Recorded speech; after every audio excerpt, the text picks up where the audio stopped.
तर इराणचे सर्वोच्च नेते अयातुल्ला अली खामेनींच्या निधनानंतर संपूर्ण इराणमध्ये सध्या प्रचंड शोककळा पसरली आहे। नागरिक आपल्या नेत्याच्या जाण्यानं हंबरडा फोडून शोक व्यक्त करतात। सरकारनं 40 दिवसांचा राष्ट्रीय शोक जाहीर केला आहे।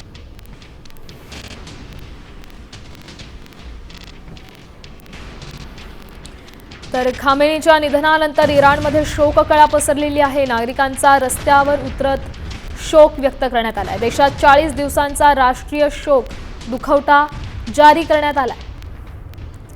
दृश्य आहेत इराणमधली अतिशय भयावह अशी दृश्य आहेत।